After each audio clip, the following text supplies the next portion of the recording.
Oh, I've got to say the same things again. Oh, fucking hell. Welcome to Follow Everton. Ryan here. Can you hear me now? Can someone confirm in the comments, please? Confirm in the comments. Before I start talking again and going on a rant. Just a quick confirmation in the comments, please. Anyone just to say that they can hear me, if that's okay. Thank you, Barry. Oh my days. What have we just watched? I mean, for God's sake, 40 minutes played quite well. We attack like like three granddads trying to counter attack. I mean, we had a good opportunity to Corey, McNeil, I think it was, and Mope on a counter attack. There was a couple of opportunities like that for 40 minutes. We were in the game. I think we nullified Arsenal. They didn't have a touch, and then it's a really bad goal to concede. Vitaly Mikalenko is positionally, I don't really know who he's marking. Michael Keane is pushed into midfield, but then drops in and ends up on the left side of the defense. He's looking at the ball instead of the man, Saka, who's in 5 yards of space to the side of him. And it's fizzed into Saka. He takes a really good first touch and he smashes it past Jordan Pickford at the near post. But the goal was pathetic. And you just know at that point, if we're gonna give teams that much time, that much space to just kind of have the freedom to take the ball, to turn in the box and smash it past your keeper, then you don't deserve to stay in the league. And then we've been caught within the next couple of minutes. It's an absolute fucking disgrace that Gueye. He's asleep. It's not the first time he's done that this season. He's done that. He did that at home. I think it was West Ham or one of the teams. He gifted a goal to a team, cost us points. Gave a penalty away last week against Aston Villa. There's been a couple more opportunities as well that I can think of. The goal today, obviously. I'm sure he's cost us on more occasions than that as well. And he's caught Dorling the ball. All he has to do is pass it back to the goalkeeper. The keeper just boot it long. I mean, we're not press resistant. We haven't got a single player who can keep the ball under pressure. You come near us and we give you it back. I mean, it was absolute chalk and cheese, but what Arsenal did do to us when we get the ball compared to what they do. What we did to them in the second half, we were nowhere near them. And I'm going to bring in Basil in a minute. But the second goal, Garner just pass it to the keeper. He's caught Dorling on it. There's talk of offside, but it's irrespective. It was unprofessional what he did. It was like he wasn't playing the game. He wasn't there.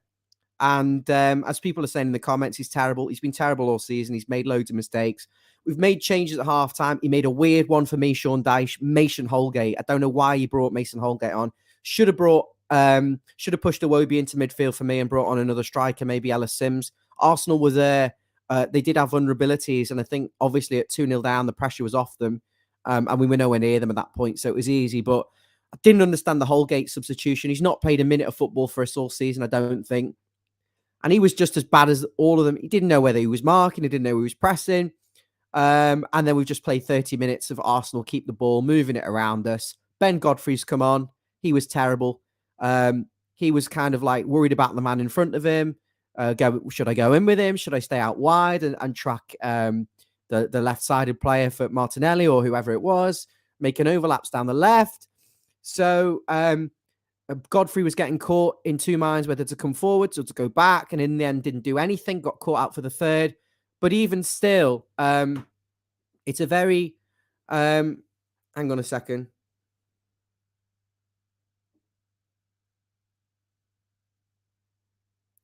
It's a very, very easy goal to stop if you get your body shape in the right position, if you stop the cross. Just honest to God, an unbelievable goal to concede. It could have been a 5 or 6. And then the fourth goal, the less said about that, the better. It's just absolutely pathetic, to be honest with you. And at that point, you've got all the players on the pitch who don't play games for us. You've got Holgate, you've got Godfrey, you've got Keane, you've got Davies. They've let us down time and time again, and we know we have an eye on the game on the weekend against Nottingham Forest. But dear oh dear, it was not professional. It was pathetic the way we crumbled, and the only saving grace is that Liverpool scored. And I'm sorry to say that I'm having a bit of a rant tonight. You can say that we expected it, but I still expect more from Everton.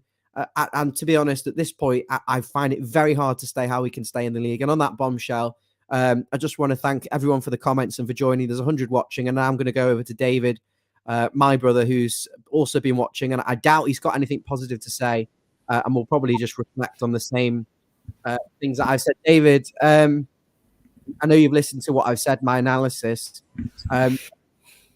A horror show. Arsenal showed them too much respect in the second half as well, but also can't press because we're getting caught out. A catalogue of errors. And it feels like deja vu, David. It feels like I'm saying the same things to you again. And a very similar scenario. Us talking about Everton getting hammered away from home in calamitous fashion. Yeah, every time I come on at the moment, it seems to be after a very disappointing defeat where we're done either in transition or on some sort of mistake. And it leaves you in a position where you just don't know how we're going to pick up the points anymore. I'm really concerned after that performance.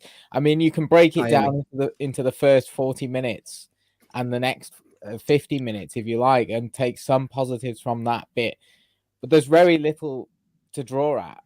I think there's a real lack of belief within the squad with having no striker. That's what I'm visualizing. I can see once we've got a 1-0 down, there's no belief we're going to score. I don't believe it at home, so I don't know how they're going to believe it on the pitch. And, it's just like going through the motions for the rest of the game, which is not going to keep us up. David, can you turn a light on as well? It feels pointless now, Amy, doesn't it? Those sorts of games, you got players on there not making an impact, not doing anything, letting us down, the same names. But really, you can't expect an awful lot, I suppose, from Holgate, from Keane. They've not played any football all season. We've seen why, but still, you don't expect Garner Gay to give the ball away like a donkey in midfield, just sleepwalking, like he's messing about in his garden. It was unprofessional. It was a complete mess. What were your thoughts on that? I had literally no idea what Garner Gay was doing. It was as though like someone had flipped his switch and turned him off. Like he was running and then he just stopped dead. It was as though like he'd forgot where he was. I don't know what his whole idea of that was. I know someone had gone down behind him, and I don't know whether he was thinking, oh, is that play going to get stopped now? But they teach you that when you're a kid, that you don't stop running until that whistle goes. So for me, that was why he got took off, obviously. But like you said, why replace him with Mason Holgate, who hasn't played a game all season, who doesn't really fit into that role for me personally anyway, the kind of role he was asking him to play. Like I was a bit perplexed as to whether we were going 5 at the back or whether he was throwing him into midfield, and everybody else just seemed, after that, demoralised as well. Like, I thought if we could hold on for that one goal, we might be all right. We might be able to get the one back. But as soon as we went 2-0 down, they come back on after half-time, and it was like they'd given up. Like... One sec. No one really seemed bothered. The way I saw it was that Sean Dyche was thinking, let's see if we can cram as many squad players into this match as we can so we can reward them for working hard in training. But, that doesn't come up with results, doesn't it? Putting Holgate in CDM, putting Godfrey at right back when he's clearly out of his comfort zone there. If anything, I'd prefer it the other way around. And not bringing on Ellis Sims and not going with a striker. I mean, it's all just mishmash throughout the pitch. I don't know. Do you reckon he was just going for part of the bus and just try not to concede anymore? Don't embarrass yourselves. It was controversial for me because he kind of, people are going to disagree. I don't care either way, but Dyche has hung out to dry the players that haven't been involved this season. He chucked them in a game out the cold where they've been completely exposed. They looked like they'd been uncoached. They didn't know who they were picking up. They didn't know the spaces they needed to be in. And also the thing that pissed me off, I mean, this is a raw, candid reaction, so it is what it is. Look at this. This is when Iwobi gets the ball. Sorry, this isn't when Iwobi gets the ball. This is late in the game. And look, there's no one pressing the man. And so all he can do, basically, and this player is just running off. It's like 5-a-side. Well, you can just chip it over the top and behind Ben Godfrey. Godfrey doesn't know Godfrey and Keane don't know who they should be marking, sorry. It's schoolboy stuff. And then you're looking at other times we're getting the ball, and it's like Alex Iwobi getting it. and he's got 4 or 5 players around him, and he's got to beat them, hold them off, and retain possession. And it's like, you can't honestly be that bad at football. You cannot tell me that you're Premier League players in hundreds of thousands of pounds a week collectively, and you can put out performances like that. And I know Arsenal, top of the league, they are miles better than us. But as I said, there's still no excuse for being that shit and making basic errors that you wouldn't see in an under-11s game. You wouldn't see that Ghana thing in an under-11s game. You'd just be told, pass it. You know, you dawdling on the ball. The way we attacked, the way we played in that second half, we gave up. We didn't get near them. We showed them a lot of respect. But yeah, Arsenal moved. But move with them, follow them, track them, mark them. There's still no excuse. Yes, they're running off you. Follow them.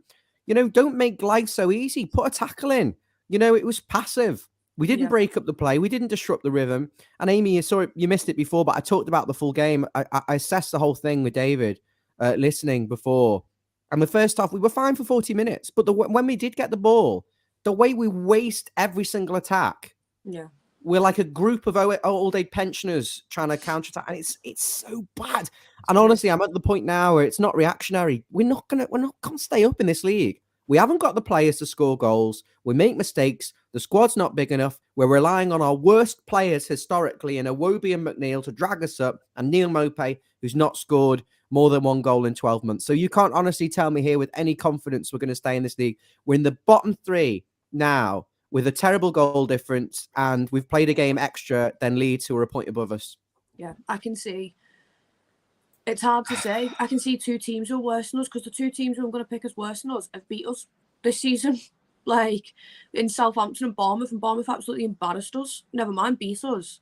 So for me to sit there and say that they're worse than us is actually quite, it's rude. Like it actually is. But if I do honestly say that Southampton and Bournemouth are worse than us, I can't honestly sit there with you. I know Leeds weren't the best against us, but I can't sit there and tell you that I'm fully confident that I can pick another team above us that we're going to take the place from. I just can't anymore. Like, and I'm so sorry to bring it to this, but like in 7 years, the only thing that has happened is we've gone completely and utterly downhill. And I just don't understand why. We were all so excited when this takeover happened with all the money we were going to get. And I don't even care who's wasted it, whether it's directors of footballers, managers, players just not caring anymore. But it has been a complete and utter waste of Farhad Moshiri's money, for Christ's sake. Like, all of us are just so disillusioned, so disheartened, and it's just hard. Like, all those people that travel home and away every week, all those people that have travelled all the way down to London are going to do the exact same, get up and go down to Forest at the end of the week, and they're all going to get let down again. And it's just so sad to see, like it actually is. We had a spare ticket. One of our channel members had a spare ticket for the Arsenal game today. And I'm not ashamed to say that when he mentioned it to me, I thought, no, I'm not fucking going down 5 hours. Whatever drive to London to watch them get hammered, to get them turned over, because I've witnessed enough of Everton Football Club this season, last season, the season before, to know how these games turn out. And I said I'm not going to put myself through it. Ironically, I've got a ticket for Nottingham Forest on Sunday, but I'm strongly thinking that I'm better off staying out of it for my own sanity.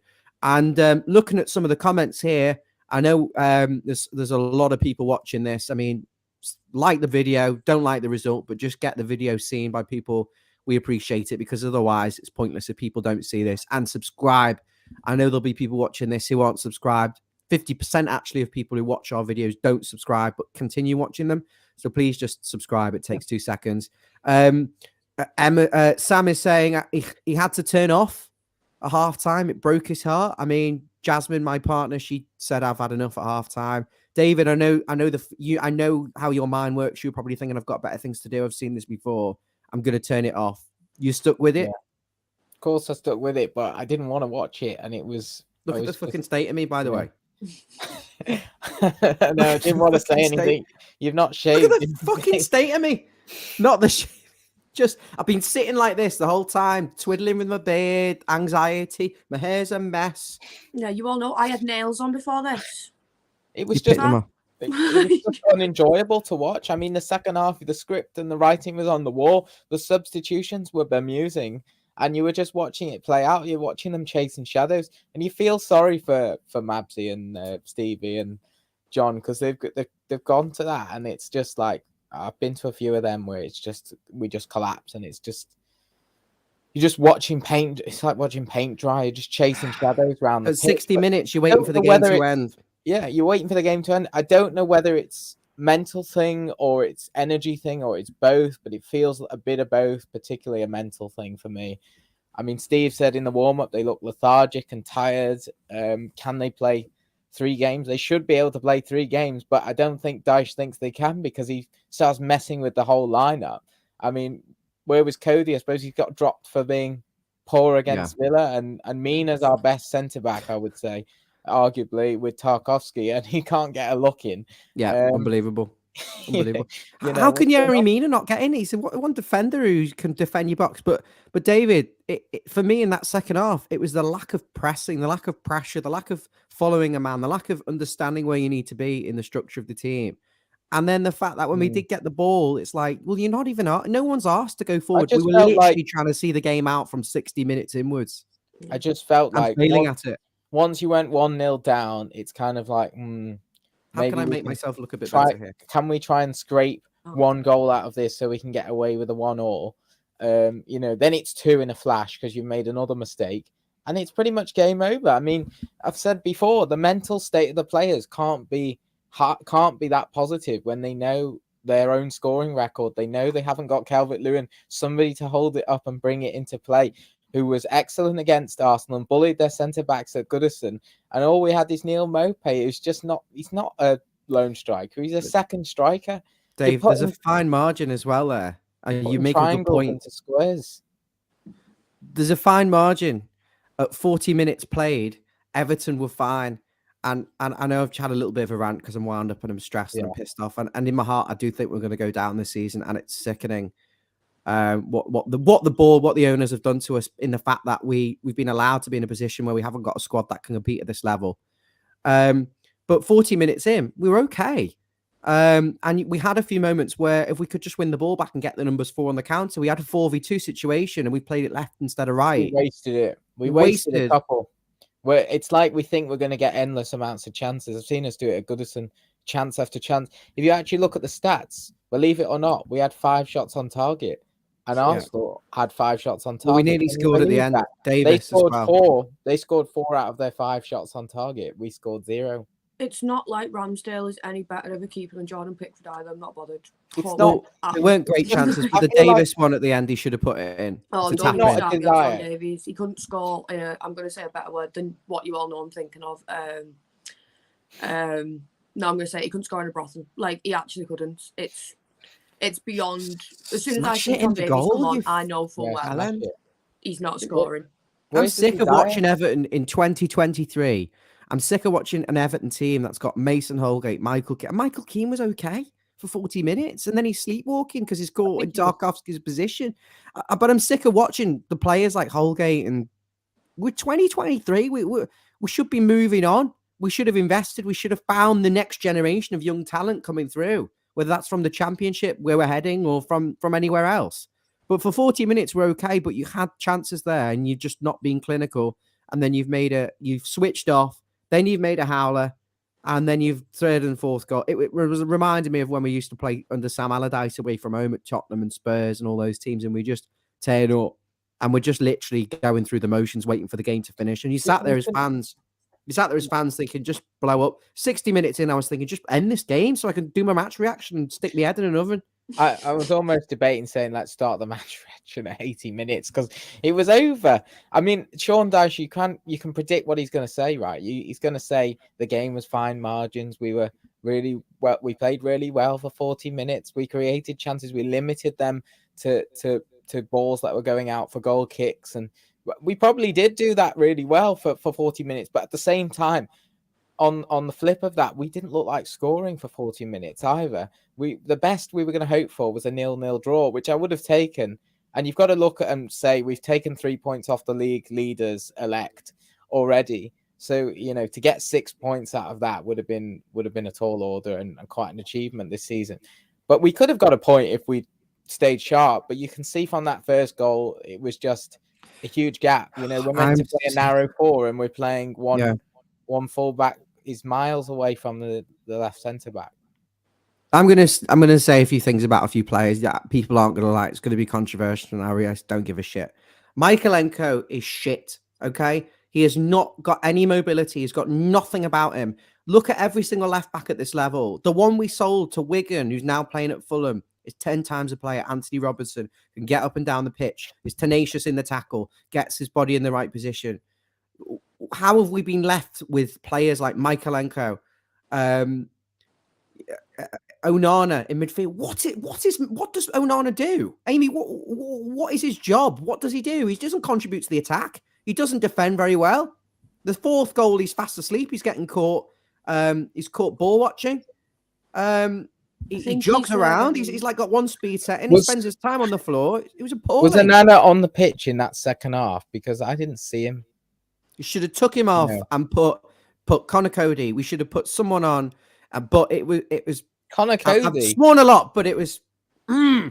What about Ellis Sims? Would you not have given him some time on the pitch and put some presence up front? Yes. Someone for How Gray many to times play in off? my pre-matches do I say, "Oh, I don't know if we should do it with Sims yet. Don't know if he's ready." Doesn't matter anymore. If that kid can get a ball in the back of the net, I don't get someone out the stands on at this point. I literally couldn't care any less right now. But you will hear me say it here first. After every week, when I sit there and defend him, I do not want Neil Maupay anywhere near my team next week. Neil Maupay, can I say again, actually wasn't the worst player today for the 45 minutes, in my opinion, which you may or may not disagree based on what you said. He wasn't the worst player.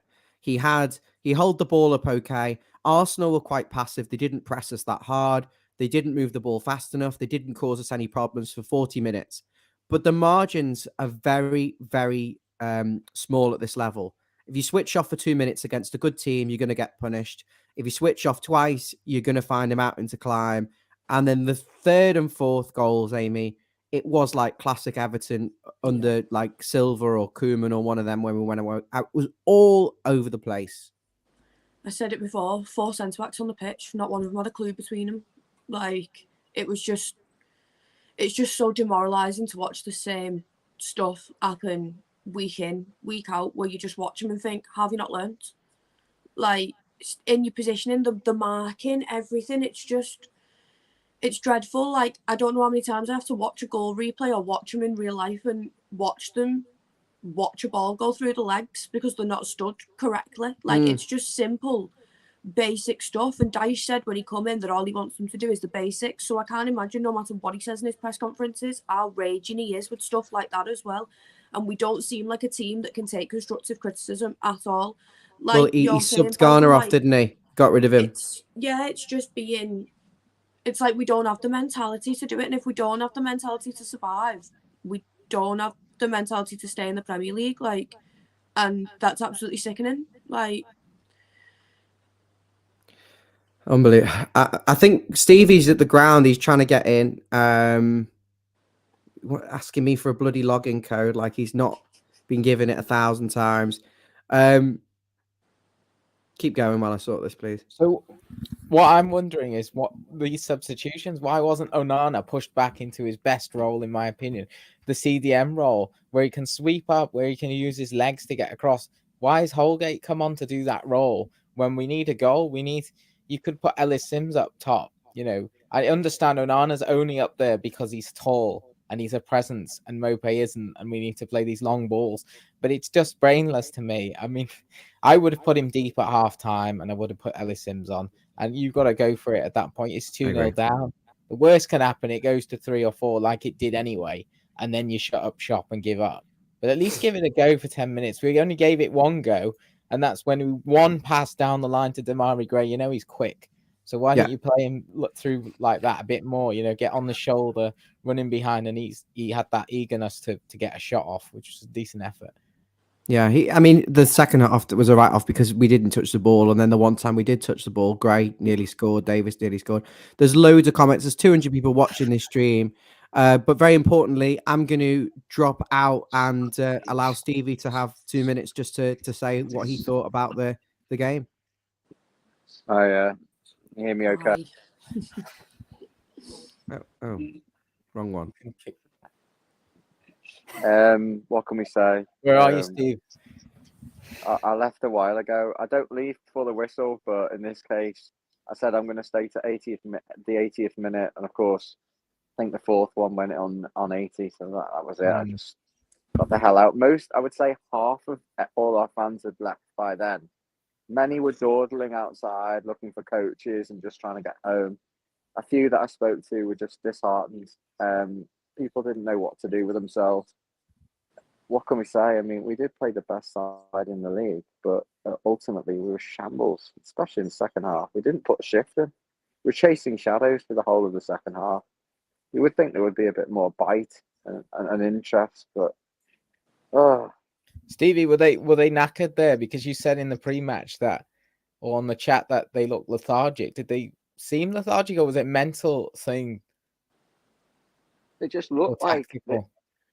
I mean, we played in the week, didn't we? We played 3 games ago, and this Everton side is not good enough to be playing 3 times a week. I tell you, we looked a bit lethargic. I think we always look lethargic, because there's no pace in the side, David, and I think that's the problem.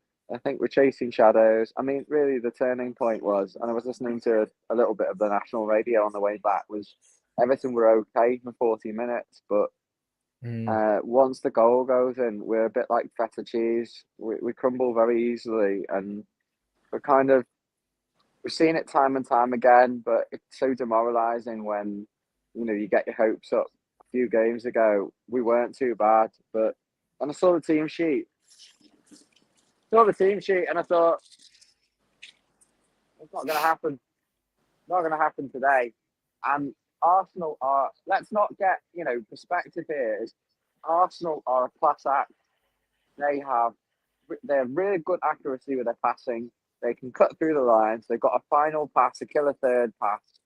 And the only good thing that can come out of this is maybe, hopefully, Arteta will be a future Everton manager, because we've got that's probably yonks away.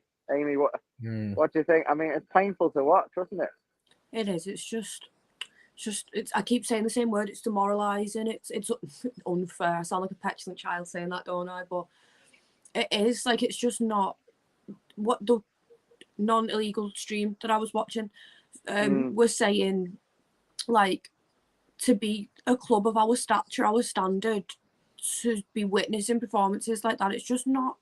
It's not the Everton we deserve. It's not the Everton we used to either, and it's just horrible, isn't it? Like, I think a lot of our players don't have the mentality to be able to keep playing that many matches a week, like you said. There's no way they have the fitness levels to be able to do it, and I can't sit there honestly and give you a solid 11 players out of the first team, the full set of first team players without that are Premier League standard, and that's the worst part about it. Like, but I suppose Forest is the more important match, of course it is, and we weren't expecting anything major from them. Like, our expectations were low, but holy fuck. I mean, on paper, Forest is a tougher game than Arsenal. I know that's a funny thing to say, but Forest have an incredible record at home. I don't think any of the top sides have beaten them there. And Arsenal have dropped points in the last couple of games against Brentford, and I think somebody else, maybe City, beat them at the Emirates as well. So on paper, this is an even tougher game. And, it requires a deeper mental thing, because there's an expectation for Everton definitely not to lose that game and probably to try and pick up 3 points. Yeah, well, right now, I think 3 points is ambitious. I mean, where are the goals coming from? That's the big problem. No. We say it every game. Everton's final third, even in the first 40 minutes, was really poor. We offered nothing, no way of attacking threat. So, there was 1 or 2 people that tried. But I think what happened was, once the second goal went in, heads went down. I'm not just talking about the players, the fans as well. We stopped. Yeah, we weren't really behind the team, and then everyone was looking at each other going, how many is this going to be? And I said to Jan, I was with Jan at half time, and I said to him, look, when it's going to go 3 or 4, and then I'm out of here. And it did. But it was too easy. There was a mistake, obviously. Garner made a mistake, and once it goes 2-0, we're out of the game. We're not coming back from that at all. I was just working out which train I'm going to get. and how I'm going to get home, which is a real sad thing to be What as a did that supporter. Ghana mistake look like from your side of things? Like being there genuinely, like did it look like he just stopped? Was there something else going on that made him stop, or did it look the exact same as it looked to the rest of us? Well, I was in line with it, Amy, and it looked like he was offside actually when the ball was played through. But it just shows you, you know, how important it is if VAR proved it to be onside. How important that is, because that could have been a turning point if Everton had gone in 1-0. But Yeah. Ghana, he turned. I've seen several replays of it because they were showing it downstairs in the stands, and he gets caught in possession. It's slightly unforgivable, but I don't know who was calling him to get the ball upfield. But you know, you're a professional footballer. You've got to trust your ability. Yeah. And you know, it wasn't like he was in the 18-yard box. He was outside the box, and Yeah. it was unforgivable. But you know, we all make mistakes. All of the players have made mistakes. I thought Mopé tried quite hard at the beginning to try and keep the ball and be like a dog with a bone, but ultimately he had no support. No one was offering any threat, and the big question mark from the stands. And I spoke to a lot of different supporters that I didn't know, just asking them how they felt, was like they're really fed up with Damari Gray being on the bench, because he's a player with guile and interesting ideas, as well as a little bit of pace. And you could see that when he came on, he was the only one that was actually looking interested when Everton were going towards the final third. Unfortunately, I didn't see the Tom Davies chance at the end. I only listened to it on one of the national radio stations. I believe that we actually had a chance to score at the end. But He was about He should 4 have yards scored. out and missed it again. Literally no shock, no surprise as to anything new there. But it's the same deal. I wasn't expecting. I said it before. I just didn't want to be embarrassed by the way that we lost. I was expecting us to lose.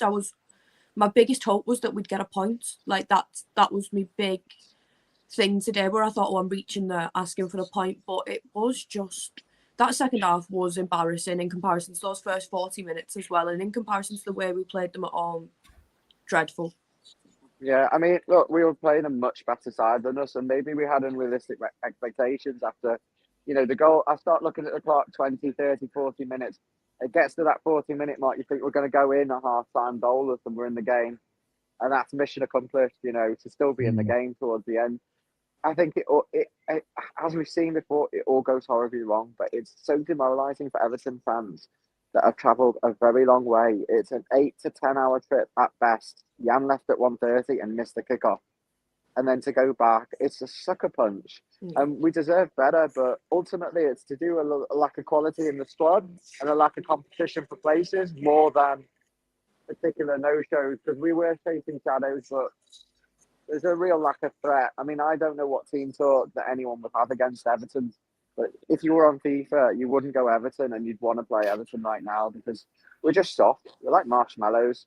Yeah. We're just chasing shadows the whole game. So it's a sucker punch. And the thing is, it's demoralising. I've watched Everton for 40 years, and to be at a game at half time thinking about when I'm going to leave and how early and which train I can get suggests, and I was sat in the corner of the stand just on my own, just trying to process what happened in the last 5 minutes.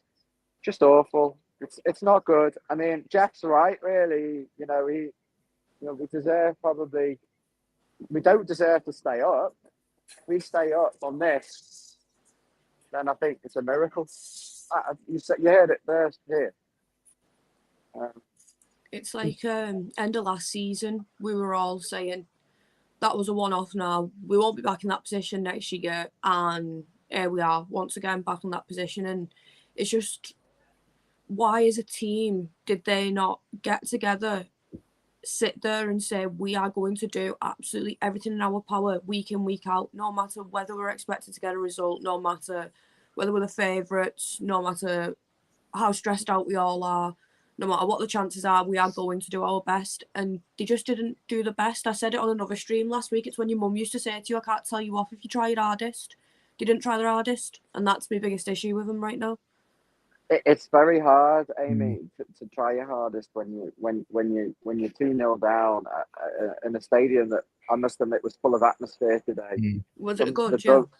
Excellent atmosphere from the Arsenal fans. They each stand was singing in turn, in harmony.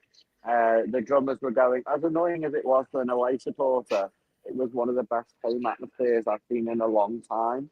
Normally, it's very dire when you're an away fan. It's all the away fans are making a noise, but the Everton fans were quiet. Arsenal fans were rowdy. I mean, they've got a right to be the top of the league, but for good reason as well. They've got good quality through the side. Maybe that's distracted. Renewed. Sorry. Renewed perspective, but I don't know how damaging this defeat is in the context of Sunday. We've got to pick ourselves up again. They do look tired. There's not a lot of strength and depth in the squad. Unless Calvert-Lewin's coming back on Sunday, I just don't know where it's going to happen for us. Yeah. It'll be the same again, and if we can get a draw, I'll take a draw right now. It's awful. Yeah, a draw might not be good enough in the long term, though. No. Take a draw, though. Take a draw, because I don't think we're going to do anything away from home. The sad thing is we don't play any of the bottom, I think, 6. The rest of it. Missed our chances, haven't we? We had our chances with the bottom 6, but we're one of, if not the worst in that pack. The only thing that's kept us in anywhere near the pack is our fans. Well, you got to remember Bournemouth and Southampton still have a game in hand on us, which is really concerning now, especially Bournemouth, who are level in points on this. So they could go 3 clear if they won that game in hand. It is looking at a real tall order at the moment. I think it's got to be game by game. You're not going to get any tougher than today. But no, you've got to put it in when you context. go down, when the fourth goal goes, and you think maybe goal difference might actually be a factor at the end of the season. We're not scoring any, and we're letting loads. So if it comes down to this, we'll look back at tonight saying could have tried harder in the second half to at least, draw the second half. I know it's a tall ask. No, I think they're giving up by that point. I think they knew they weren't going to score, and if they did, they might get 1 goal from a set piece or a counter attack. But were they going to get 2? I mean, that's asking for a lot on the big Emirates pitch when it's getting sprayed around through you without laying a glove on you. Okay. I'm getting on the train now. Bye, Safe Steve. travels. Thanks, Steve. Thank you. That was Steve, follow Everton member who's been to the match at the Emirates Stadium for his sins. He said it was the best atmosphere of an away game he's been to in terms of the home fans themselves. So credit to Arsenal for that. But it's easy to do that when you're in such a good position. It's hard when you're at the bottom of the league to drag thousands of Blues down there. So if you did manage to get down there and watch the game, then you're a credit to the club. And to be honest, the club don't deserve you with the players that you've been served up, which has been progressively worse. I mean, I was reminiscing about it wasn't even that spectacular, but David Moyes' 2009 team, which had the likes of Pienaar, Arteta, Cahill, Fellaini, Yakubu, Louis Saha, not Baines, I don't think quite, maybe Baines at that time, but just a good solid team. You had something fun about them that made you like Everton more likable. Weren't spectacular, but we were likable. Then I was reminiscing about 13-14 and even 15-16. So 13-14, you've got, Lukaku, Sami Eto'o, Aruna Kone, Naismith, Morales, Pienaar. You've got options. You're gonna score goals. Fun. Again, we got to 2 cup semi-finals. We're probably nearly there. And then you've also got the 2015, 16, 17 around that sort of period. Actually, sorry, a little bit later. We had a bit of a blip then. You got your Richarlisons and your Hamezes and your Sigurdssons. And at least then, you're going to score a few goals from outside the box. You've got a bit of strength. You've got something about you. This has got nothing, this team. This Everton team is the worst team I've witnessed in my 29 and a half years of living on this earth. There's nothing likable about them. I'd say the only player I actually like is James Tarkowski, and he was poor today. But there's nothing likable. There's nothing exciting about them. There's no one who can pick a pass. There's no one who can shoot in or outside the box. There's no one who's press resistant. There's no one who's got a brain cell amongst them. And it's infuriating. Yeah, we play top of the league, whatever. But if you make mistakes like that, whether you're playing bottom of the league, top of the league, it really doesn't matter. You're going to find yourself in a mess. We've played 25 games. There's 39 points still to play for. So if we won every single game, that would be enough to keep us up as if we didn't have any points now. but it's massive. I'm going to come to the comments now. If you're new here, welcome to Follow Everton. It's a complete shit show because every time we come on here, we lose a game. We started the channel 2 years ago, and it's been progressively worse and worse. Ryan, yeah, we've had a few comments a bit higher up when Stevie was talking about whether this team is worse than the one that was nearly relegated last year. And for me, we have improved the defense and the midfield, but we've got significantly worse up front, which is critical in winning points, isn't it?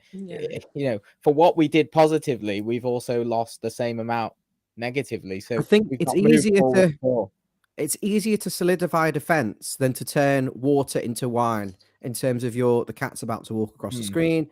It's a lot easier to get better. Excuse me. It's a lot better to get better defensively than I think it is to get better going forward. I don't think you can coach players who are not goal scorers, who don't have pace, to have pace and score goals. But I think you can coach a defender with the basics, kick it, head it, get in the right position. I think that's doable. You don't have to be technically gifted to do that. You don't have to be brilliant at it. So I'd say this is a worse team. You've stripped Gordon and Richarlison from the squad. We needed players even before that. And Calvert-Lewin was always fragile. And you've got you've put all your eggs in a basket, which is broken. The wicker can't be repaired. There's a leak. It can't be fixed. If you're new here, subscribe. There's 250 plus watching live right now, 10:30 at night. Thank you for joining us. Misery loves company. I know some of you will be Arsenal fans. Welcome to the stream. I don't know why you're here, but thank you very much. And there'll be fans of other teams probably just seeing how Everton fans are reacting. If you watch the first 10 minutes, I was really wound up. I've slightly calmed down now. I'm at the point where I'm accepting our situation. And the reality is there's probably not a lot we can do about it. However, Leon seems to think Everton won't go down. Chris is saying we had as many shots on target as Arsenal, but the quality of the Arsenal chances and the clinical finishing and the way they were determined to score. But you look at the way Everton do it. When Everton do it, it's almost like an apathetic, like a half-assed way of doing it. Sort of, oh, we're here. Oh, wow, I'm here. Can I shoot? Sort of thing. I've got here. What do I do now? Yeah. That's what I always think. And I suppose that includes the likes of Mopé's shot from like 25 yards out. That was never going to go past Ramsdale. And so it was the one in the first. It was after his first attempt. I'm going to say the first half hour when we were being decent, and he got it in the box, and he couldn't figure out how to turn around to shoot it on his comfortable foot, so he just flicked it backwards. He just went, I'm not having to go with that. And that was when I started screaming at the telly. That was when I was like, that's it. I can see exactly how this is going. It's just that, innit? We're going to say it every single week, week in, week out. We don't have someone to score goals, so we are not going to score goals. Not consistently, anyway. Trying to figure out where those 5 shots came from. I think one was that shot from Mopé out the box that's never going in. I think 2 is on that final attack with Demarai Gray's shot on target, and Tom Davies' weak attempt probably goes down as a shot on target. And then you're picking out 2 from the first half, I guess, when we had that 40 minutes had a shot on target. There wasn't a lot of quality. It wasn't quality shots, was it? I mean, Gray and McNeil's were, but the McNeil one, he could rifle top corner. If it was Arsenal, he'd have scored. The Davies one, again, if it was any Arsenal player, he just bags it. We're not naturals at it. And the problem is, you look at the historical records of all of it. And I said this at the start of the season. We were crap in pre-season. We were crap during the World Cup. Crap in between. No one has got a historical goal-scoring record here. The only one who scores goals potentially of any point in their career is Decore. And really, that's only 4 or 5 a season from midfield for Watford. So I don't know what you can realistically expect from them. Sean Dyche isn't a miracle worker. He's been dealt a terrible hand here. And if you can get Calvert-Lewin fit for 10 games, but it's an if. And but if you can, you could probably pick up 5 wins, maybe the home games. But I really am struggling here. I really am struggling for positivity. But then I said that at Burnley with 2-3 games left, and we lost to them and still stayed up. So I suppose the only difference is then we had 2 strikers. You thought you were going to score pretty much every game, guaranteed. We had a bit of quality up front, and now we've got 13 games left. I had a look at it. 7 of those are away from home. We're crap away from home. So how many points are we going to get out of that? 1 or 2? We have to go to Man United they're on form. We've got to go to Chelsea. They're not on form, but you never know. It's another away game. Forest have been superb at home, not lost many games. And then you look at the home games, they're not even easy. You've got Spurs, who we don't usually beat at home. Newcastle are flying. They're coming to Goodison. So I don't know where the points are coming from. City are coming to Goodison. Where the hell are the points coming from? I just don't see us picking up more than 10 points now. And that won't be enough. That'll be like leaving us on 31 points. Yeah. That won't be enough.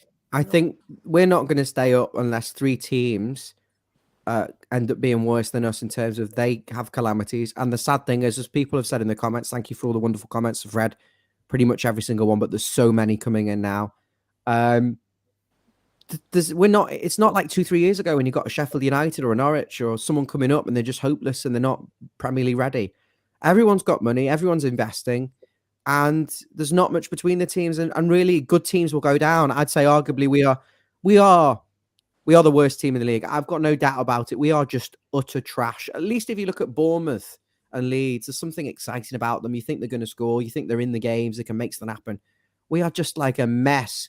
I don't think people can argue with it. The only thing saying is the table doesn't lie. We're not the worst team. There's still 2 teams below us, but Wolves are better than us on paper. West Ham are better than us on paper. And I'll ask you a question now to you two. Would you swap your squad? Would you swap this squad for Bournemouth or Leeds right now? I wouldn't swap it for Bournemouth. In terms of Leeds, they've got not reliable, obviously, they won't be where they are, but they've got a better chance at scoring goals than we have. Yeah. So I'd take that. I'd take the wingers. Easy. And Bamford. Yeah. Trevor's saying Kevin Thelwell's got a lot to answer for. I can't sit there the and whole blame board Kevin Thelwell right now when he's not even been in the job a year. Look at people who were there before him. And everyone who runs the show as well. It's like, I can see what Dyche is trying to do with us. I can't sit there and blame Dyche at some point. I've just got to look at the players and say they're just not good enough. That's the issue, isn't it? Like, no, and he's got a jigsaw and he's got pieces missing from the jigsaw, and you can't build a team with that. You're scraping the barrel. Lampard had the same problem. How long can we carry on without all the tools in the toolkit? Before you get frustrated? You're right, Dave. I'm going to go to some comments. Tazul saying, how desperate times must it be for us to reminisce about the past, which even wasn't that special. TJ saying he was pulling his hair out because some Blues were talking about Duncan and Rooney as managers. I mean, Dyche has got experience. I mean, he's up until 40. At the 40-minute mark, I was saying, this is good. This is we played well. Yeah. If we go in at half time and do more of the same, we'll be fine. We'll get another chance. We just got to take it. Damari Gray, you're right. In those counter-attacks is the one you need. The Blues are saying Arsenal made stupid mistakes as well. Zinchenko passed the ball into dangerous areas under no pressure. That was the theme of the second half, wasn't it? Just overloads. No one knew to pick up. And the sad thing is we got Carlo and they got Arteta, and we were saying we've got the better end of the stick. Well, the better end of the stick is the one that sticks with you and couldn't I don't know. Just looking for an analogy that wasn't there. Davis saying he disagrees with you, Basil. He's saying that we're not better in defence this season. We leak goals like water in a sieve. I think when the mentality's there and we defend as a team, when we're in shape and we're not getting dragged everywhere? We're in shape, we've got Tarkovsky and Cody or Mina. That's surely better than Holgate and Keane. Think back to some of those really dodgy performances last year. This is a really good comment from the Blues. He says, no defence can cope without forwards. I mean, this is what I said to Amy on the stream the other day. If you stick Lukaku up front, everyone gives 10% more because they know they've got someone up there. If they can make the chances, he'll bury them. It must be very, very demoralising to be in that position. Peter Fizz says, I'm a knob. Thank you, Peter. I've got a little button here that puts you in timeout. You're in timeout now. Paul says, Khloe Kardashian saying we'll bounce back. Thank you, Chloe. Thank you, Chloe. Send my regards to, what's her name? Amy. Which one? There's like 12 of them. I'm not going to sit here and embarrass myself and tell you I know all the names. That might be a real name, so I'm actually sorry if we're not trying to take the piss. Andy saying there's no goals. End of.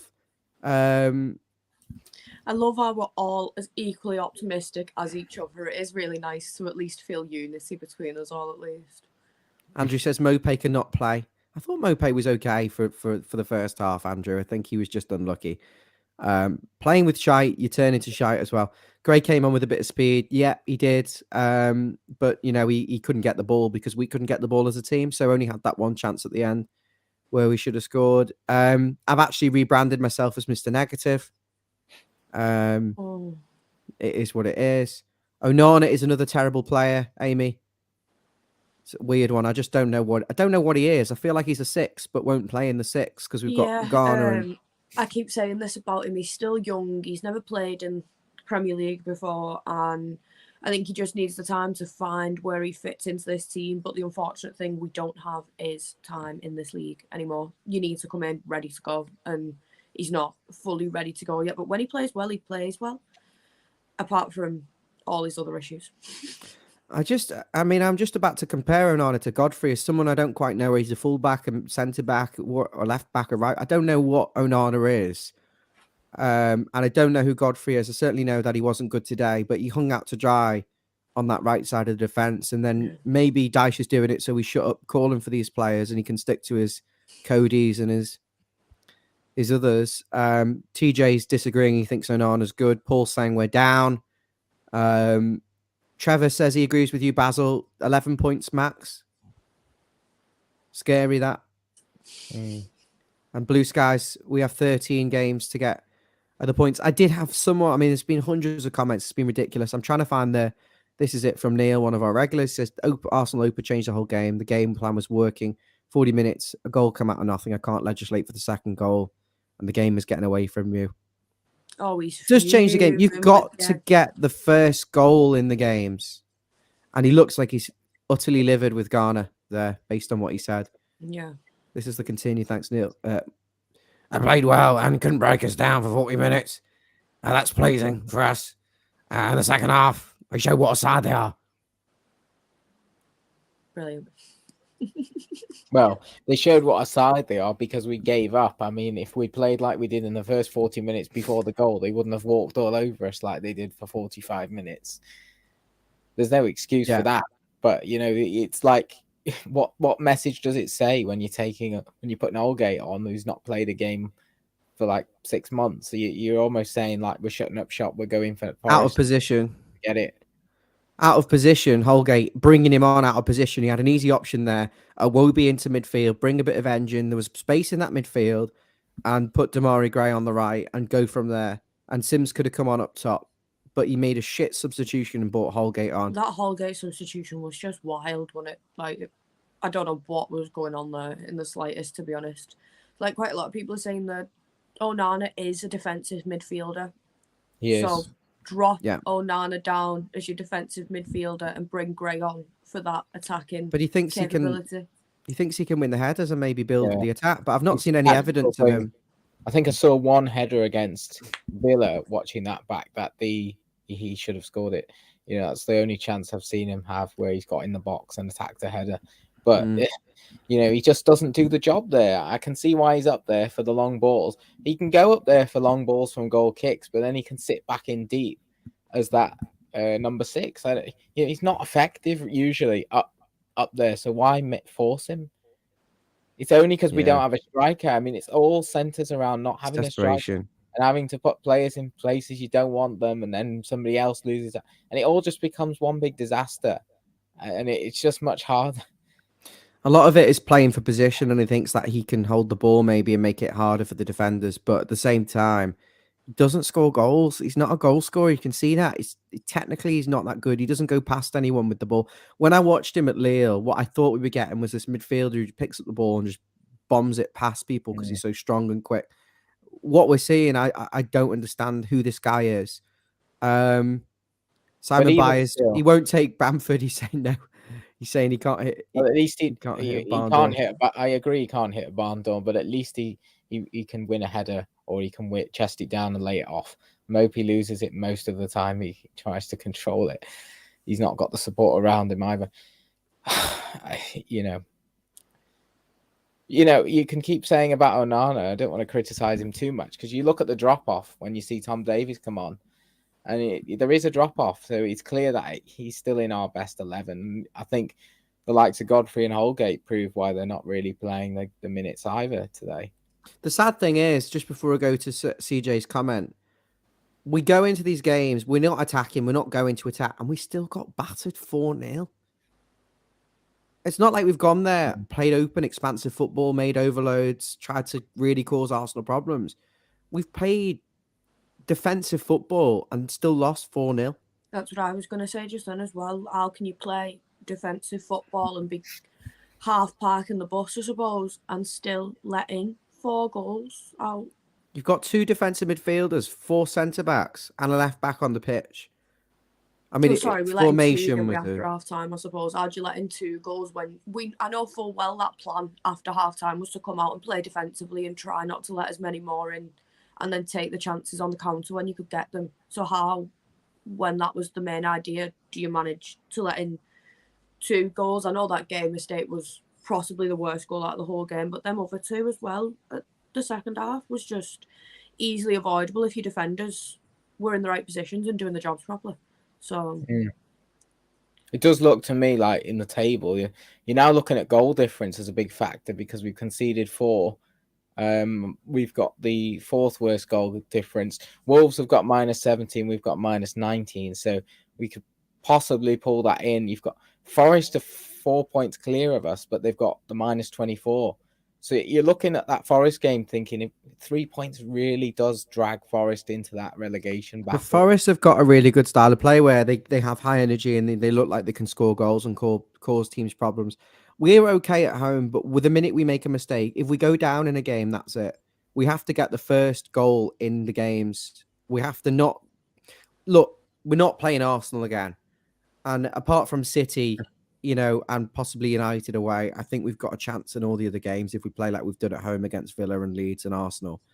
This was just a something you've got to forget really quickly. And I've just done a tweet and said, you know, utter disbelief, but Holgate and Godfrey played out of position. Iwobi's playing right mid out of position. Onana's been asked to play in areas he's not comfortable in.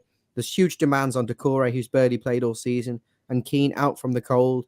So, you know, there's mitigating sort of circumstances there, but, you know, you've got to move on quick. And I really hope that sort of changes and everything was done with the weekend in mind. And as Chris is pointing out, he's saying that Calvert-Lewin, we'll see whether he'll be available for the weekend. We'll see. Just get him on the pitch. Yeah. I take him with one leg at the moment. Take him 50% fit, be hit them, and say, you know, just hold the ball up. We're not asking you to run up and down the pitch. Just stand at the top and be ready for slot in when they come. Mentally, the opposition know they're in for a game, at least when they've got Calvert-Lewin there. They know there's nothing to mark. Calvert-Lewin was playing against Villa or Leeds. You know, we would have scored a lot of goals. I got no doubt. And he would have had a few against Villa because the crosses were good. It's a different ball game. Arsenal just in the second half, they kept the ball so well and passed around us, and they picked us off. And we weren't near them. We didn't follow the man. We weren't organised. It's just a mess. I don't really think there's a lot to talk about in terms of, we've talked about the goals. We talked about how we played, how Arsenal played. I think we're all gutted. I think there's comments that we can quickly run through. What about Idrissa Gueye? Because that, from my memory, is his 3rd major mistake. The one he gave away against Brighton. There's one he ran into traffic against Villa away. There's one today. There's got to be more, isn't there? Yeah, there was one at home where he did a bad back pass. That was Brighton. No, there was another one earlier in the season. Maybe so. Another home game. I think he's made the most individual errors leading to a goal, if my stats serve me right. But then look how open we were without him in the second half. Yeah, I think imagine the difference. Like, he does create a lot of personal mistakes there where you just look at him and think you are not the player we were expecting to get back, I suppose, especially with being surrounded by all those world-class players at PSG. You think he'd have picked up more, you think he'd have come back better. But we seem to, that midfield 3 of, I'm not going to include Decore because he's only just come back, but Onana and Garner seem to work really well together. And when Garner went, Onana seemed to crumble a bit without him there as well. And I didn't really enjoy watching You look at that Odegaard goal, was it the 3rd goal? Onana's not with him. You know, everyone's too deep, and that he's not ran back with him. He's just stopped in the box and left him.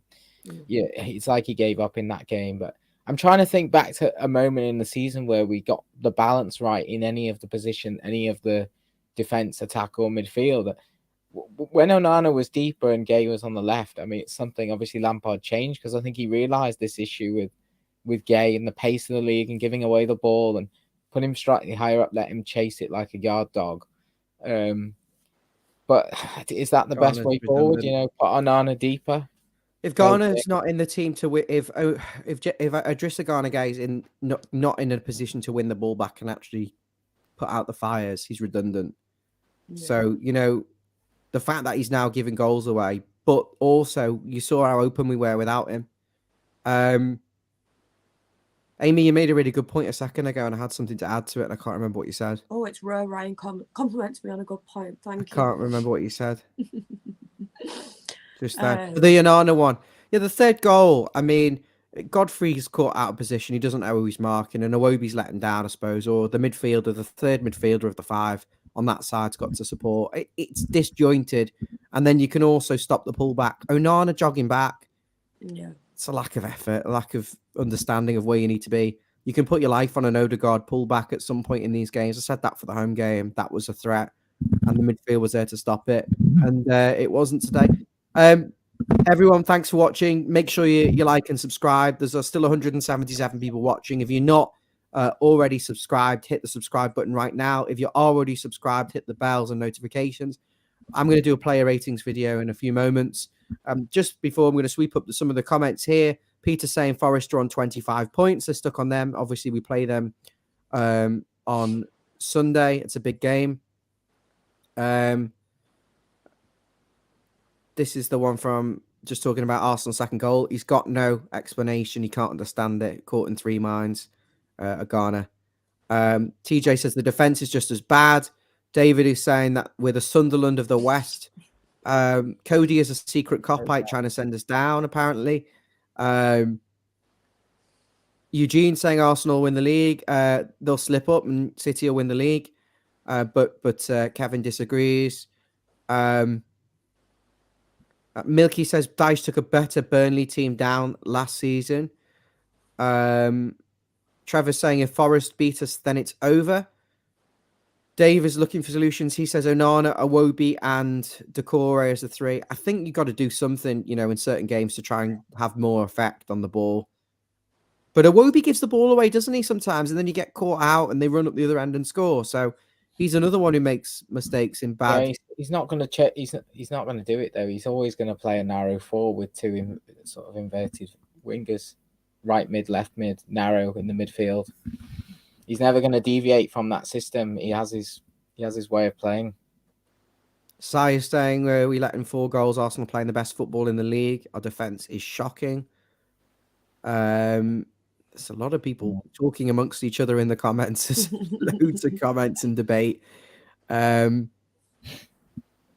we'll beat Chelsea and Spurs. I mean, they're the sorts of team at home that you probably want to catch on a bad day. Mango saying PSG let Ghana go for a reason. I think obviously that's evident. He's finished really at this level, which is sad to see because I was absolutely ecstatic when he came back. And Neil says he was great before us, but what scouting is poor. Why are we still going for the same players? Dylan's talking about head injuries. I mean, Onana got a slap in the face, mate, in the first minute, and then got another one a little bit later on. He got an elbow.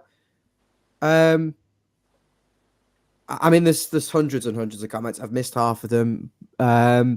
Just the nature of the beast, really. But have you guys got anything to add on this video? I don't know whether you want to do your player ratings with me in a minute or not, but I think I've said it all, really, in terms of this game. We've covered. I want to smack someone in the face, preferably. Awfulness of it, don't we? Is it too late for me to have a lush bath if I'm in work at 8? Because that is a stress reliever. You should all try it. If you don't have a bath or a bath bomb, go and find a bath and a bath bomb. Have you got a bath bomb? Yourself. I have multiple bath bombs. I have a drawer full of them. I can't wait. All from Lush? Yeah, obviously. Quite pricey in Lush. Yeah, but I can't deal with none of those £2 ones from Primarni. They're just not. Do you break it off or do you dump the whole Bath bombing. Depends. If it's bubble bar, you've got to break it off, otherwise you end up with an explosion. But sometimes I break my bath bombs in half, when it's a bit far away from payday. But tonight we're having a whole one. It's happening. I'm getting the Snow 31 out. That's the only fireworks in it. I love the moment where you see like drop the coloured bath bomb in and it makes the swirly pattern and all that. Colours, come on. But if it's £6 or £7 or £8 for the bath bomb, It's you drop well it worth in the one £6 go. though. It's the most expensive bath you'll have. Yeah. Thank you for lifting the mood. Lila, sorry, she wants a protest walk at meet at the Royal Oak. There's going to be murder if Everton get relegated, and I mean that quite literally. There's going to be people trashing things, and Yeah. I really want to punch whoever's responsible for this. Also, we're running a competition. It's going to be out on Twitter a bit later on. We're going to give away 2 free tickets to the Brentford game, courtesy of Stake, who we're in partnership with. So keep a look out for that. I'll put that on Twitter probably tomorrow. I'm not going to do that tonight because I think it's going to be a bit sore. No one's going to be asked. It'd be like a booby prize. But if you want to try and win 2 free tickets to Stake, People Miller would rather have the States right now. I think go to Everton, Brent. If there's you someone you really hate in life, enter the competition and send them to Everton and Brentford. That's how you could put it. Kevin, who's giving me shit? I didn't see any comments. It's all right. We do need a comment moderator, I think, because it's like bedlam in there after these. Yeah. I appreciated getting called a horrible wool more than twice. That was nice. So keeps me going. Mm. Yep. So what are your plans now? Are you going to join us for the? If you want to join, I'm doing a player ratings video on a separate video in about 5 minutes after this. It's going to be very, very tasty. This is the only fucking relief I've got about this game. You can come on here, have a rant, and then hopefully forget about it. But honestly, you can't forget about it when you're in the position that we're in. Yeah, so the competition, 2 free tickets to Brentford at home. It's going to be on Twitter shortly. You just have to like, and you have to like the tweet, retweet it, and follow us on YouTube. Make sure you subscribe. If you're not subscribed, you're not winning it, regardless. For subscribers only.